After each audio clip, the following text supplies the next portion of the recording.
শিলচর শহরের যানজট সমস্যা দিন দিন ভয়াবহ আকার ধারণ করছে। এই সংকটের সমাধানে পদক্ষেপ গ্রহণের দাবিতে শিলচর জেলা কংগ্রেস কমিটি সরব হয়েছে। শনিবার জেলা কংগ্রেসের একটি প্রতিনিধি দল জেলা শাসক মৃদুল যাদবের সঙ্গে সাক্ষাৎ করে দীর্ঘ আলোচনার পর একটি স্মারকলিপি প্রদান করেছে। জেলা কংগ্রেস সভাপতি অভিজিৎ পাল জানিয়েছেন যে শিলচরের যানজট সমস্যা সাধারণ মানুষের দৈনন্দিন জীবনকে চরমভাবে ব্যাহত করছে। বিশেষ করে শিলচর মেডিকেল কলেজ রোডে যানজটের কারণে রোগীদের হাসপাতালে পৌঁছানো কঠিন হয়ে পড়ছে। অনেক সময় ঘন্টার পর ঘন্টা জ্যামে আটকে থাকার ফলে রোগীদের চিকিৎসা পেতে দেরি হচ্ছে, যা কখনো কখনো মৃত্যুর কারণ হয়ে দাঁড়াচ্ছে।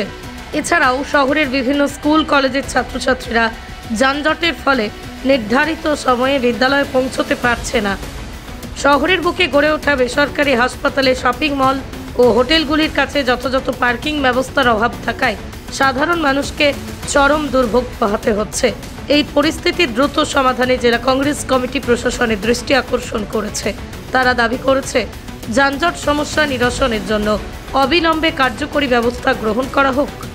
এই স্মারকলিপি প্রদানকালে উপস্থিত ছিলেন রাজ্যের প্রাক্তন মন্ত্রী অজিত সিং, এপিসিসির সাধারণ সম্পাদক হেমন্ত সিংহ, সূর্যকান্ত সরকার, বড়খোলার বিধায়ক মিসবাউল ইসলাম লস্কর, সীমান্ত ভট্টাচার্য, রণধীর দেবনাথ সহ অন্যান্য নেতৃবৃন্দ।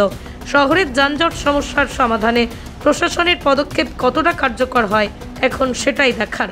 আজকে শিলচর জেলা কংগ্রেসের পক্ষ থেকে আমরা জেলাধিপতির সাথে এসে দেখা করেছি।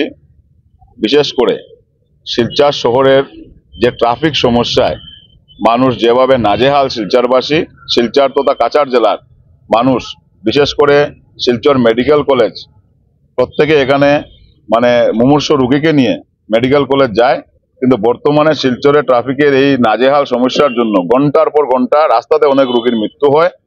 মানুষ স্কুলে, বাচ্চারা সময় মতো গিয়ে স্কুলে পৌঁছতে পারে না।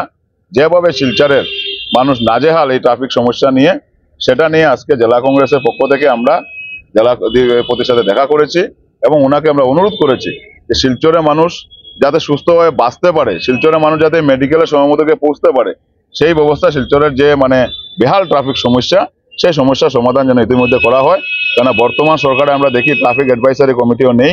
বর্তমানে ট্রাফিক সমস্যা নিয়ে আমরা আগে আমাদের কংগ্রেস সরকার থাকার সময় বিভিন্ন সময় শিলচরের প্রবীণ নাগরিকদেরকে নিয়ে কিভাবে ট্রাফিক সমস্যা সুরাহা করা যায় সেই ব্যাপারে জেলাধিপতির অফিসে সভা করে সবাই মতামত নিয়ে একটা শিলচর শহরকে ট্রাফিক সমস্যা মুক্ত করার জন্য চেষ্টা করা হয়েছে। কিন্তু বর্তমান সরকারে আমরা কোনোদিন দেখিনি যে বর্তমান বিধায়ক বা বর্তমানের মন্ত্রী বা জেলাধিপতির কাছ থেকেও শিলচরের ট্রাফিক সমস্যা কিভাবে সমাধান হবে সেই ব্যাপারে ওনাদের কোনো মাথা ব্যথা নেই। ওনাদের সাথে এসকর্ট পাইলট থাকে, কিন্তু সাধারণ মানুষ মেডিকেলে পেশেন্ট নিয়ে যাওয়ার মতো ক্ষমতা নেই, সাধারণ স্কুলে যাওয়ার মতো ক্ষমতা নেই। আজকে এই যে বেহাল অবস্থা, ঘন্টার পর ঘন্টা রাস্তার মধ্যে দাঁড়িয়ে থাকতে হয়, যেভাবে অবৈধভাবে পার্কিং, শিলচরে যেগুলা প্রাইভেট নার্সিংহোমগুলো আছে প্রত্যেক নার্সিংহোমের পার্কিং নেই, সেটা নিয়ে আমরা জেলাধিপতিকে অবগত করিয়েছি। মলগুলা, নতুন নতুন মল বিল্ডিং হচ্ছে, কোনো পার্কিং নেই, হোটেল করা হচ্ছে, পার্কিং নেই, প্রাইভেট স্কুলের পার্কিং নেই।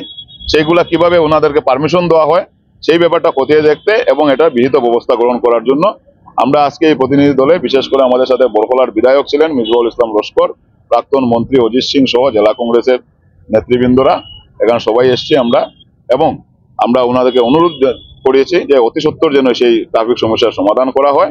না হলে কিন্তু আমরা জেলা কংগ্রেসের পক্ষ থেকে আমরা কিভাবে সমস্যার সমাধান হয় শিলচর জনসাধারণের লগে মিলে আমরা সেই ব্যাপারে কিন্তু নিজেরাই আমরা প্রচেষ্টা নিতে বাধ্য হব।